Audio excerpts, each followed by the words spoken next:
आज के दिनों में स्पाइन से जुड़ी समस्याएं बहुत ज़्यादा हो गई है और आम तौर पर लोगों का सर्वाइकल स्पॉन्डिलोसिस बहुत ही कॉमन टर्म है। स्पाइन पे बात कर रहे हैं तो सर्वाइकल स्पॉन्डिलाइटिस क्या है सर? एक ऐसी प्रॉब्लम है जिसमें आम तौर पे लोग चलते समय गर्दन का दर्द हो जाना, गर्दन में तनाव हो जाना, कमर में दर्द होना, कमर के साथ पैरों में उसका झिनझिनी। हम कैसे पता करें सर कि हम सर्वाइकल स्पॉन्डिलाइटिस से जूझ रहे हैं? क्या लक्षण होंगे, संकेत क्या कुछ होंगे? पहले सुबह उठता है तो थोड़ा भी अगर गर्दन में उसका जो लचीलापन है उसमें कम होना, उठने के साथ गर्दन में दर्द होना, गर्दन में दर्द के साथ पूरे हाथ में रेडिएट करना। ट्रीटमेंट इस बात पर डिपेंड करता है कि आपकी ये बीमारी प्राइमरी स्टेज में है जी, या मिडिल है या एडवांस स्टेज में है। सबसे इम्पोर्टेंट आपका जो पोस्चर है, खासतौर पे मोबाइल चलाना, लैपटॉप चलाना, जहाँ ऑफिस में काम करते हैं उसको कितना देर तक काम करते हैं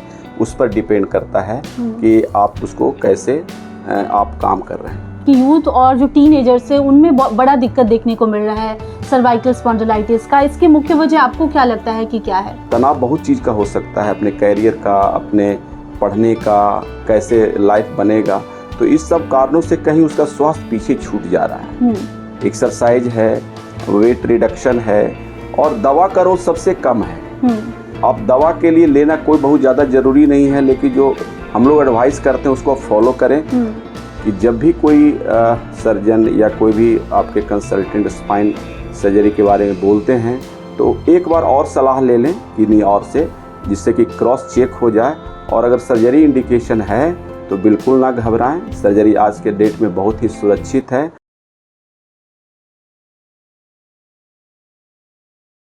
नमस्कार, मेरा नाम बीना है और आप देख रहे हैं फिटनेस फैक्ट। फिटनेस फैक्ट में हम बात करते हैं स्वास्थ्य से जुड़ी समस्याओं के ऊपर, उसके उपचार के ऊपर और स्वास्थ्य से संबंधित जो भी खबरें होती हैं उसके ऊपर। ऐसे में हमने अलग अलग डॉक्टरों से बातचीत की है अलग अलग विषयों पर, और आज हम बात करने वाले हैं स्पाइन से जुड़ी विषय पर, स्पॉन्डिलाइटिस पर।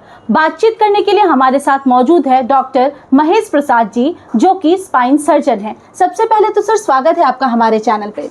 धन्यवाद सर, थोड़ा सा अपना इंट्रोडक्शन दे दीजिए। मैं doctor Mahesh Prasad, professor, Patna medical college, department of orthopaedics and senior consultant, Aastha Lok hospital, Kankarbagh, Patna. पहला सवाल सर यही रहेगा, क्योंकि हम स्पाइन पे बात कर रहे हैं, तो सर्वाइकल स्पॉन्डिलाइटिस क्या है सर? आमतौर पे आज के दिनों में स्पाइन से जुड़ी समस्याएं बहुत ज़्यादा हो गई है और आम तौर पर लोगों का सर्वाइकल स्पॉन्डिलोसिस बहुत ही कॉमन टर्म है। तो लोगों को एक क्यूरियोसिटी होती है कि क्या है। तो आज के डेट में सर्वाइकल स्पॉन्डिलोसिस या लंबर स्पॉन्डिलोसिस एक ऐसी प्रॉब्लम है जिसमें आम तौर पे लोग चलते समय गर्दन का दर्द हो जाना, गर्दन में तनाव हो जाना, कमर में दर्द होना, कमर के साथ पैरों में उसका झिनझिनी का रेडिएशन होना, हाथ में लचीलापन घट जाना और गर्दन का मूवमेंट भी रिस्ट्रिक्ट हो जाना, ये सब जो कारण होते हैं ये मुख्य तौर पर सर्वाइकल स्पॉन्डिलोसिस की वजह से होते हैं। अब सर सवाल ये है कि आखिर सर्वाइकल स्पॉन्डिलाइटिस क्यों होता है सर? आज के दिनों में सर्वाइकल स्पॉन्डिलोसिस का मेन वजह होता है लोगों की अपनी जो काम करने का जो तरीका है, तनाव है, नींद का कम आना होता है, या कभी कभी काम करते समय कभी कभी स्पाइन में चोट लगने की वजह से भी कुछ जो उसके स्ट्रक्चरल बनावट है स्पाइन में उसमें कुछ क्षतिग्रस्त हो जाने के कारण उसमें चेंजेज आने लगते हैं। तो हमारा जो भी काम करने का, गर्दन हो या कमर हो, सबसे जो मोबाइल पार्ट है यही दो पार्ट है। जब भी हम लोग काम करते हैं गर्दन घुमाते हैं, जब भी काम करते हैं झुकना पड़ता है, कुर्सी पे बैठना पड़ता है, लैपटॉप पे काम करना पड़ता है। इस सारे चीज़ों में हमारा जो गर्दन का मूवमेंट है या कमर का मूवमेंट है सबसे ज़्यादा इफेक्ट होता है। तो किसी कारण से अगर इस पूरे बनावट में कमी आएगी तो उसमें इस तरह के सिम्टम होते हैं जिसको हम लोग सर्वाइकल स्पॉन्डिलोसिस या लंबर स्पॉन्डिलोसिस बोलते हैं।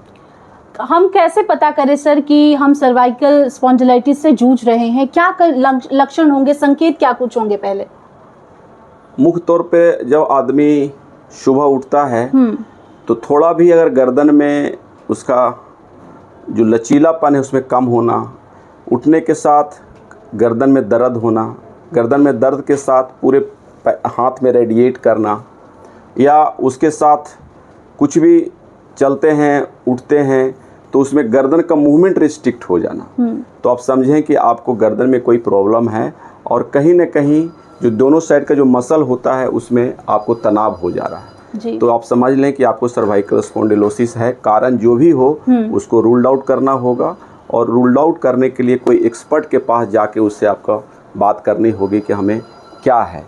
तो प्राइमरी तौर पे जो हमारे लक्षण है जी। वो ये है कि गर्दन में स्टिफनेस होगा, लचीलापन घट जाएगा, पेन करेगा, स्पाज्म हो जाएगा और उसके साथ साथ कभी कभी हेडेक भी हो सकता है, माथा में दर्द हो सकता है, खासतौर पर माथा के पीछे वाले पोर्शन में रेडिएट करता है। तो ये सब लक्षण अगर होता है तो आप समझे कि ये सर्वाइकल स्पॉन्डिलोसिस है। सर इसका बेस्ट ट्रीटमेंट क्या होता है? आम तौर पे ये ट्रीटमेंट इस बात पर डिपेंड करता है कि आपकी ये बीमारी प्राइमरी स्टेज में है जी या मिडिल है या एडवांस स्टेज में है। अगर प्राइमरी स्टेज में है जो कि 60 से 70% मरीज को ईयरली स्टेज का ही प्रॉब्लम होता है और लोग अपने ढंग से इलाज करते हैं, जो कभी कभी आज के दिनों में बहुत सारे यूट्यूब पर भी बहुत सारे इसके इलाज के तरीके दिए हुए होते हैं, बट वो सही नहीं है। सबसे पहले आपका ये मेरे तरफ से परामर्श है कि अब किसी भी इसे एक्सपर्ट डॉक्टर से आपको मिलना चाहिए जो स्पाइन सर्जरी या स्पाइन के ट्रीटमेंट करते हैं।